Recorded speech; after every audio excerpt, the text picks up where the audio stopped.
Miss Annie, to discuss itong sinasabi mo na dapat tayo mag-ingat, isang cardiology consultant mula po sa Medical Center Manila or Manila Med ang ating makakapanayam po ngayong hapon. Ang swerte naman natin. Please welcome po ang isang magandang doktora, Dr. Maiden Love R. Paner. Good afternoon po, Dr. Maiden Love. Hello! Afternoon. Hello po. Ayan. Good afternoon. Dr. Maiden Love, baka meron po kayong gustong batiin sa mga nanonood po sa inyo ngayon. Sige po, batiin na po ninyo. Binabati ko ang lahat ng mga nanonood ng UNTV and especially sa ating mga televiewers and netizens. Good afternoon. Ang cute naman ni Dr. Maiden Love. Okay. Ayan. Ang gusto ka ng pangalan niya. Okay, Dr. Maiden Love, just for your information po, ang ating po palabas ay talagang educational. No? Aside from serving the less fortunate, tayo po ay nagtuturo din. So ang first question po namin sa inyo, para naman po kami po ay makakuha ng mga information from you. Paano po ma-maintain ang magandang pag-uugali sa pag-aalaga ng kalusugan sa kabila po ng mga holidays? Ito na po, sunod-sunod ang mga party, doktora. Ganda ng Naku, tanong ni Attorney Doc. Sinabi niyo po, maraming parties ngayon. So, isabihin marami pong food, no, na iba't ibang klase mula sa unhealthy saka healthy. So, very important po na mamimili po tayo ng kakainin, especially before you go to a party. You should be you should not go hungry. So you eat a snack before coming to a party para you don't overeat, 'di ba? Kasi if you're very very hungry, tapos super traffic, super pagod, tendency when you arrive at a party, you tend to get everything, no? So first thing is have a light snack or a healthy snack before coming. Don't go to a party starving, no? What are the healthy snack that you can take? Siyempre, kung pwedeng mga carrot stick, kung talagang healthy, very common yan sa Amerika, pero sa Pilipinas parang konti lang siguro yung nag-i-eat niya, no? So, mga crackers na hindi yung yung whole wheat crackers, yan pwede yan pang tawid gutin para you'll feel fuller, no? Para when you go to a party, hindi lahat kukainin mo. And then sa party, syempre you have to have portion control.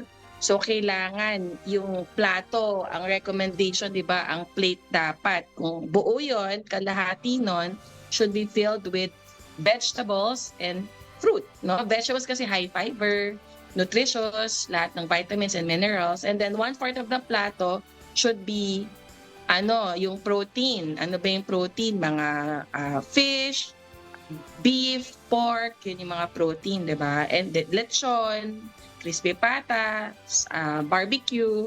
Yan. So yung 1/4 po is the carbohydrate. Ano ba yung carbohydrate? Yung mga pasta, mga kanin, bread, tinapay, yan po yung mga carbohydrate. So, yun po. And then, syempre, pag party, wag masyado sa mga alak, no? Dapat, moderate alcohol drinking. Sabihin, pag girls or female, dapat 1 or less. Tapos pag male, at least 2 or less lang. Kasi syempre, di ba, alcohol, di ba, is not good pag sobrang dami kasi can affect a lot of organs, the heart, the liver, gouty attack, no? So all those. Yun lang po, choose healthy, yung mga healthy food. Alam naman natin yung healthy food, wag masyado sa very oily.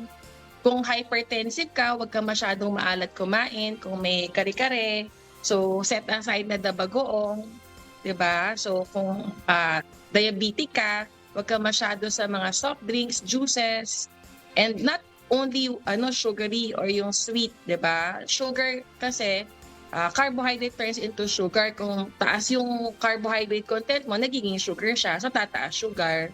So kumbaga anong carbohydrates, kung marami kang kumain ng pansit, may pansit ka na, may spaghetti ka pa, tapos may kanin ka pa, Ayun, tapos meron ka pang mashed potato. Kasi mashed potato, di ba, carbs din yun. It can turn into sugar.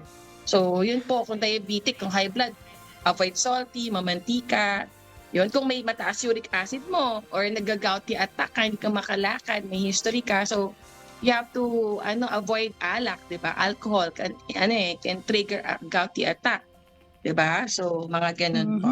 Oo. Okay. Doktora, napakaganda po ng mga advice po ninyo. Bago ko po kayo ibigay kay Ma'am Annie Rentoy.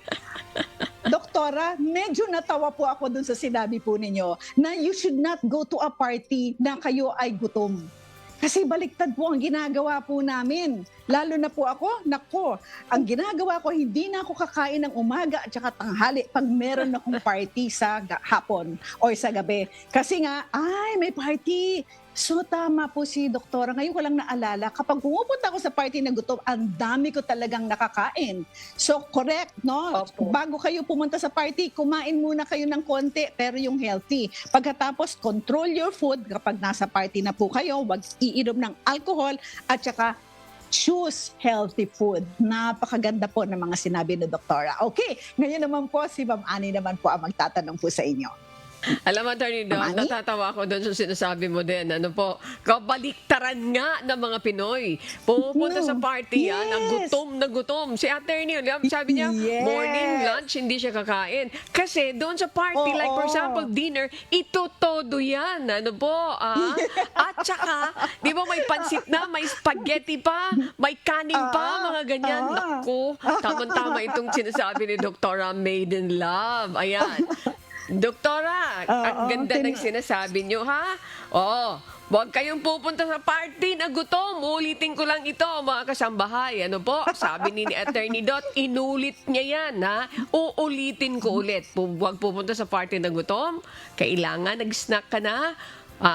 Kasi dadaan ka sa traffic, mapapagod ka, may exhaust ka. Aba, teka muna, pag exhausted ka, ang tendency, Attorney Dot, pwede ka rin makakain ng sobra-sobra. Doktora, eto naman ang tanong ko. Total, 3 na tayo na nagwo-warn sa ating mga kababayan. Magkasama po yung tamang pagkain, wastong pagkain, sa pagtulog para magkaroon tayo ng healthy lifestyle. Tama po ba yon? Ngayon, Opo. ang gusto ko Yes. naman maitanong sa inyo, paano ba mapapanatili ang sapat na pagtulog at pahinga? Kahit na may mga holiday commitments, Attorney Dot, busy-busy yan, di ba po? Minsan hindi ka na makatulog. Ay, Alam nako. mo, 1 oras na lang o kaya wala nang tulog. Sige, Doktora, mahirap yun, di ba po? Anong magiging epekto niyan sa katawan? Kapag halimbawa, busy ka palagi doon sa party na yan, 3 araw ka na nagpe-prepare, hindi ka na mapagkatulog. Nako, Dok, sige po, paano ba maaayos to? Actually, you have to choose lang. Siguro you have to celebrate in moderation. Ibig sabihin, if you have 3 to 5 parties a week, you have to choose talaga yung most important na pupuntahan mo. Kasi syempre, if every day, like us doctors, we have a lot of parties to attend to. So talagang babagsak resistensya, magkakasakit. So you have to choose, number 1, you have to choose the parties that you will attend muna. Kasi wag mong talagang ito, kasi you need rest. Diba? We need at least 6 to 8 hours of rest para makarecover yung katawan natin. So if pumababa yung sleeping hours natin, tendency is babagsak resistensya, mabilis po tayong magkakaroon ng mga sakit katulad ng mga ubo, sipon, yung mga flu, no? So you have to, you have to increase also your immune system, no, by having enough sleep, as well as if ever you're not eating healthy and kulang ka sa mga nutrition, gulay and everything, kasi you always eat fast food. Kasi pag sa work, di ba, puro Jollibee, McDonald's, mga ganon, fast food. So kung ano na lang available, yun yung kakainin. Sometimes wala po talagang vegetable and fruit na kasama. So at least you have to also supply yourself with multivitamins, no? Para at least yung mga hindi mo na-absorb, hindi mo nakukuha sa mga pagkain kinakain mo, is at least mabigyan ka ng protection. Pero syempre, importante pa rin yung macronutrients. Mas important pa rin yung whole food. So hindi tayo asa sa vitamins lang na tableta. You have to also talaga eat mga fruits, vegetables, kasi yung macro, doon talaga i-absorb ng katawan yung vitamins and minerals. So yun po, celebrate mo in moderation, sleep po, you have to sleep talaga ng 6 to 8 hours kasi or else magkaka-wrinkles and magkaka-eye bags ka din. Sige, other than bababa yung resistensya mo. Papangit ka din, di ba? So, haggard. Pag walang tulog. Oh, Natawa celebrate ako in doon, moderation, natawa ako. matulog. Oo nga po, Doktora, ay Attorney Dot. Celebrate in moderation, pagkatapos matulog ng 8 hours, pagkatapos nun, dapat, attorney, yung tulog napaka-importante kasi pag puyat ka na, ang mangyayari sa'yo ay hihina yung resistensya, uubuhin, sisipunin. Ayan. Doktora Maiden Lab, grabe itong mga pinapaalala nyo sa amin. Maraming tinatamaan dito, mga kasambahay. Sige po, Attorney Dot, ibalik ko sa inyo. Alam ko may mga nakaano kayo dyan, naka-line up na mga tanong. Go ahead, Attorney. Ikaw pa naman, dami mong Yes. party, Attorney Dot. Yes. Ay nako. Alam mo, Miss Annie, every year ito, marami akong mga kakilala na namamatay during the month of December or January. And sabi nila, talagang related ito sa dami ng mga Christmas parties na ina-attendan at hindi nakakapag-ingat mabuti. So, Doktora, I would like to ask you now, what are the possible illnesses or sicknesses na pwedeng magkaroon ng isang Pilipino during the holiday season? Kasi Miss Annie, hindi ba ang holiday season natin sa Pilipinas napakahaba? So That's ano correct. po, what do we have to watch out for, Doktora? Thank you po. Opo, most common cause of death all over the world would be a heart attack. No? It's because of hypertension, diabetes, mataas na cholesterol, stress, genetics, no? So lack of exercise, obesity, yun po yung mga risk factors kung bakit po nagkakaroon ng mga atake sa puso, no? So yun po, with that, we have to educate our patients na we have to really limit or control our blood pressure by taking medications regularly. Syempre, sometimes if you go to parties, you're very busy, you tend to forget in taking your medications, di ba? Tapos po, diabetes. Pag diabetes, you have to control sugar. Pag kuya dami mong parties na pinupuntahan, maraming regalong nagbibigay sa ng mga goodies, pastries, cakes, di ba? So, syempre, ay sayang, kain ako, tikim ako. Tapos tataas na, di ba, tataas. And then what else po? So, diabetes, elevated cholesterol. Kung parating lechon, barbecue, lahat po ng all those oily. So, yun po yung mga causes po ng, ng sakit, sickness. Ano mga sakit? Other than heart attack, strokes. Strokes po. Kung may nagbara pong ugat sa puso, that's a heart attack. Kung may nagbarang ugat sa brain, that's a stroke, no? So which are due to, yun nga po, elevated blood pressure because of too much stress, too much eating salty food, too much eating high cholesterol, diabetes because of uncontrolled sugar, no, genetics, kung talagang di mo ma-modify yan, kung nanay mo, tatay mo, lolo mo, may lahi pong atake sa puso or stroke or diabetes, you have to, it's you na po, no? You have to go to a doctor, to have yourself checked, to take medications if you need it, no? So, yun po, obesity, syempre, pag nagpapasko, tataba, kasi maraming, di ba, maraming, wala nang pasok, so parang ang sarap lang din, umupo, manood ng Netflix, tapos, kumain ng madami, tapos hang out with friends and family, ganun po, no? So yun po yung, syempre po, other than yung mga stroke, heart attacks, yun pong common colds, yung ubo, yung flu. Di ba? Very common po yung flu ngayon. So, lahat po, most of, di ba, the people we know, may ubo, lagnat, sipon. And then syempre, takot natin baka COVID, di ba? So you have to really determine or have yourself check para at least tama po kung ano yung gagawin mo, kailangan mo bang maggamot or virus lang, viral lang, it will go away. Just have to supportive treatment, rest, drink lots of water, and sleep, no? Other than that, syempre, yung iba hindi naman natin masaya, yung mental health din natin. So, marami rin pong depressed, no, during the holiday season because of problems, family, financial, work related, no? So, hindi lang po yung mga cholesterol, sugar, and everything. Also, the mental health as well. Marami din po yun. Oh, kompleto, Ayan, Attorney Miss Doc. Annie. Okay. Yes, kompleto. So, eto natututunan natin kay Doktora. Etong medyo nagpunta na talaga sa utak mo, naka-ingrain na. Avoid salty food, avoid sweets, avoid alcohol. Konti lang kung talagang kailangan kayong uminom, mag-exercise, matulog. And Miss Annie, kailangan ay be happy. Wag na tayo magpa-stress during the Christmas season. Ayan. Thank you, Doktora. Mabalik naman po tayo ngayon kay Ma'am Annie. Ma'am Annie?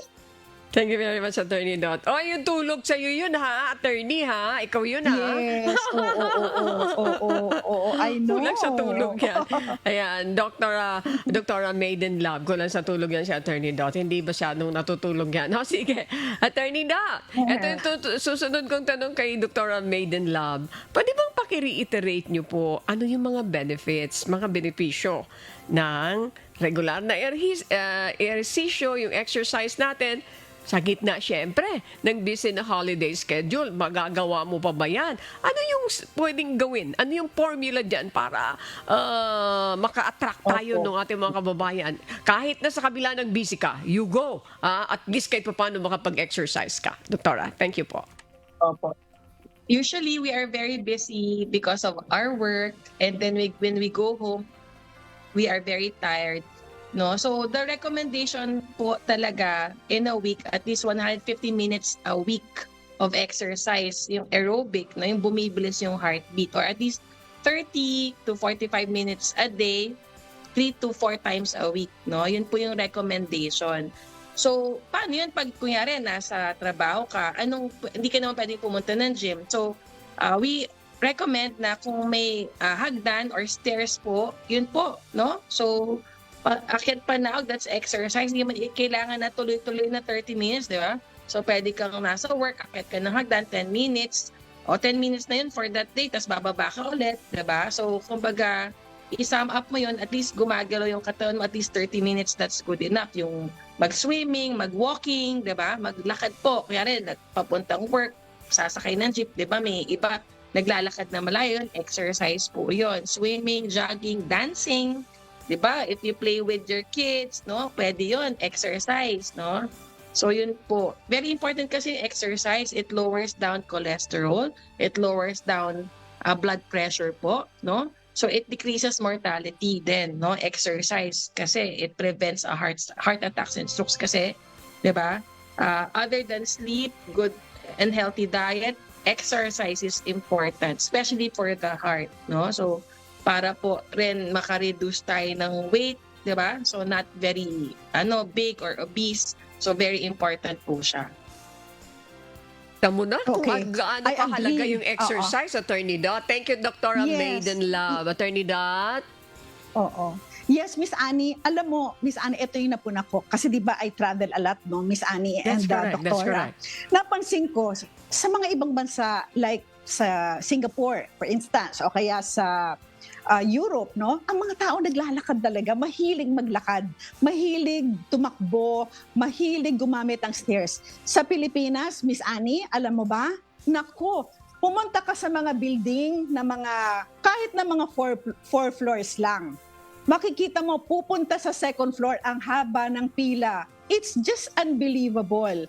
Parang tayo, sa atin, ay mas masarap na sumakay na lang ng elevator kaysa gumamit ng stairs. Kaya napakaganda po nung advice ni Doktora na mag-stairs po kayo. Yun lang, kahit na gumamit lang kayo ng hagdanan, then that's already a very good exercise. Every day po yan kapag nagtatrabaho po kayo at kayo ay pupunta sa second, third, or fourth floor. Kung ikaw, Ma'am Miss Annie, ginagawa mo ba yan dyan sa Salamat. Check na ating check UNTV Action Center? check na check yung puntong yun, Ayun, Attorney oo. Dot. Positive ako doon. Yes.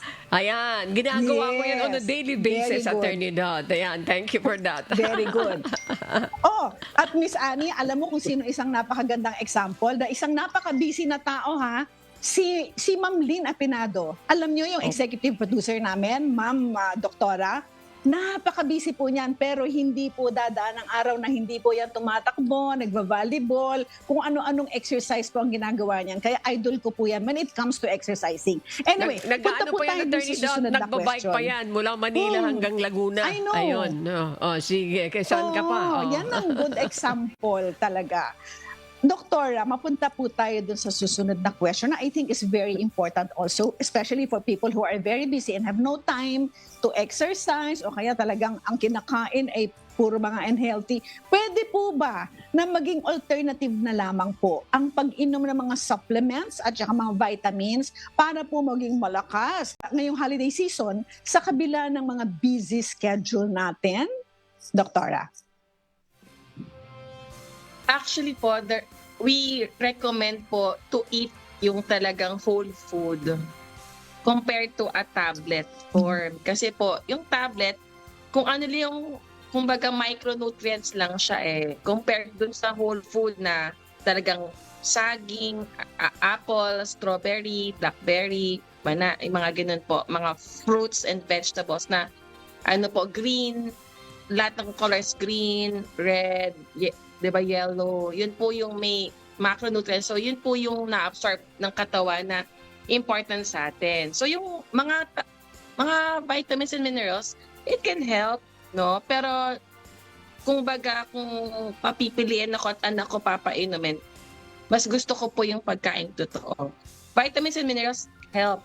Ina-absorb natin yung kailangan, tapos iniihi natin yung hindi natin kailangan. No? So, pero hindi yun dapat maging yun lang. Kailangan kasama din po is yung talagang may pagkain galing sa ground na tumutubo, natural. Yun po yung aking, for me ha. So, not all vitamins. Kasi sabi ng iba, Doktor, pengi po ng vitamins kasi gusto ko pong lumakas. Parang hindi ka lalakas sa tablet. Lalakas ka kung kakain ka ng tamang food. Balanced diet, no? May protein, merong fiber, may vitamins and minerals na nakikita po sa mga sa yung grown na natural. Hindi kasi pwede yung mga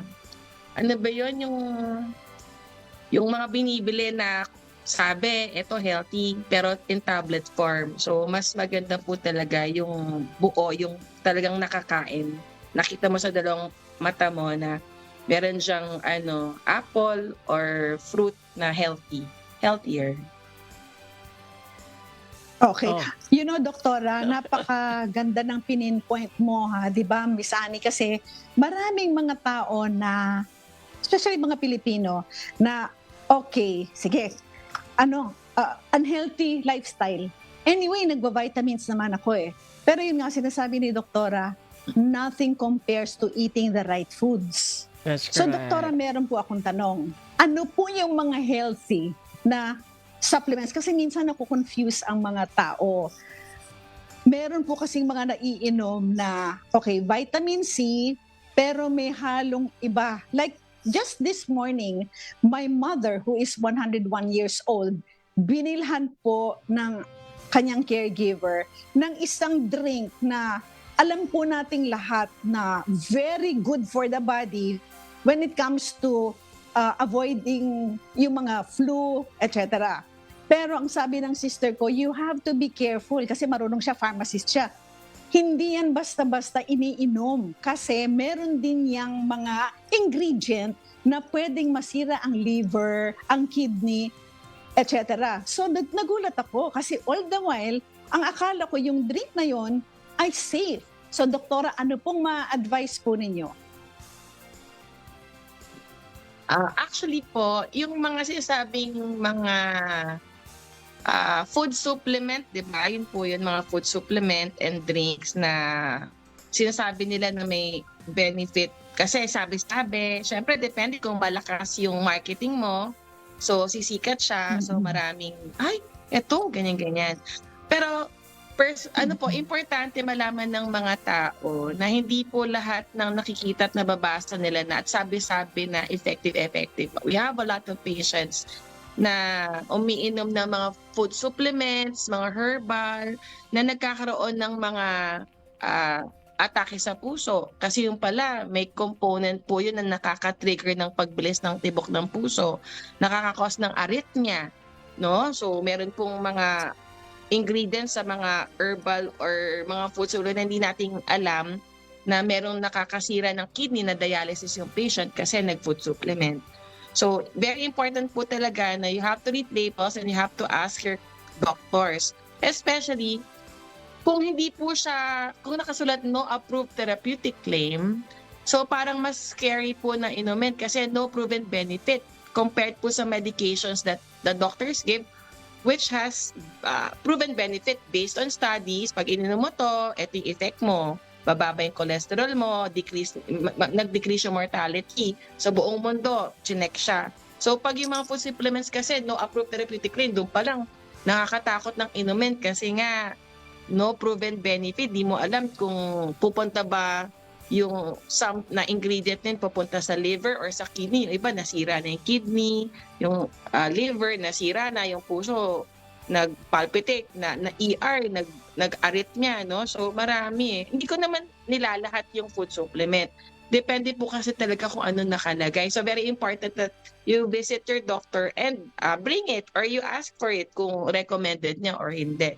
Pero siguro 9 out of 10 of the doctors would say na siguro 9 or 8 out of the 10 doctors would say na hindi naman ganun ka-importante. So kung marami ka ng gamot na iniinom, ba't ka pa iinom ng additional na hindi naman siya with proven benefit. So for me, you have to talk to your doctor about it. Attorney Dot, for a while po, with your permission, mayroon lang akong sususugan sa sinasabi ni Dr. Maiden Love. Yung food supplement na walang therapeutic benefit, no approved therapeutic, tama po ba yun? Benefit. Pero, nakalagay naman doon na this is approved by the Bureau of Food and Drugs.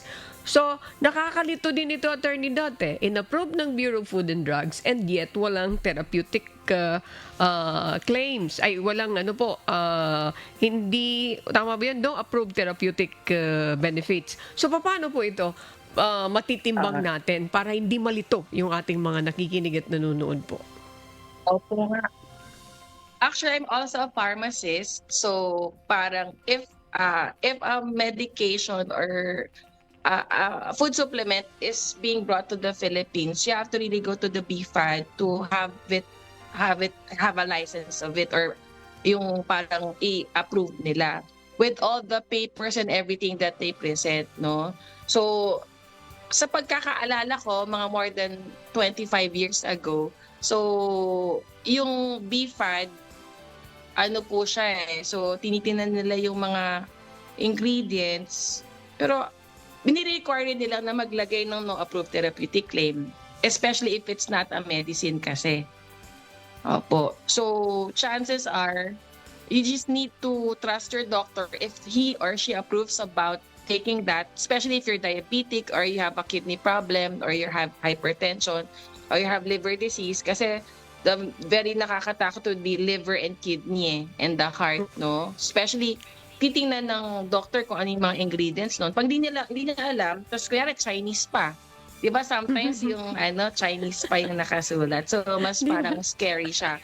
No? Pero kunyari, may mga patients naman po ako na, ito, vitamins, minerals, vitamin A, vitamin B, vitamin C, puro vitamins. May gano'n naman kasi na puro vitamins talaga. So okay naman po. So depende pa rin talaga po So pero syempre, so kung marami ka nang iniinom, ba't mo pa dadagdagan na may no approved therapeutic claim? Okay. Saka required lang kasi talaga po ng BFAD yun, actually. Okay. So I'm not sure kung anong stand nila sa ganun. Trust na lang your doctor, bago inumin yan para wala nang isipin, Attorney Dot. Yan, yung naisip ko, Yes. Attorney. Actually, Miss Annie, napakaganda ng tanong mo Talagang confusing. Pero tama nga si Doktora.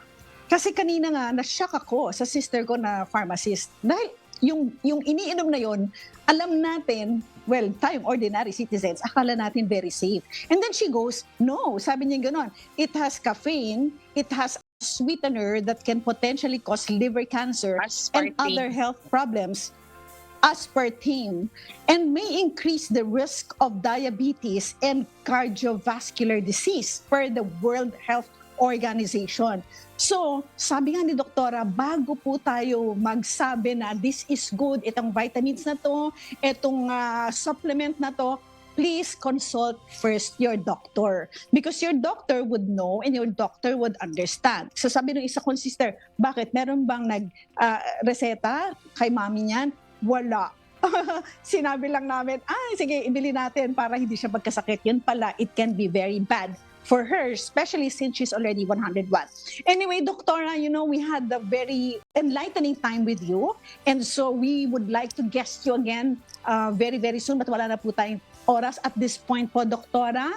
We would like to thank you from the bottom of our hearts on behalf of all the people of UNTV. Thank you very much to Dr. Maiden Love R. Paner, a cardiology consultant of the Medical Center Manila or Manila Med.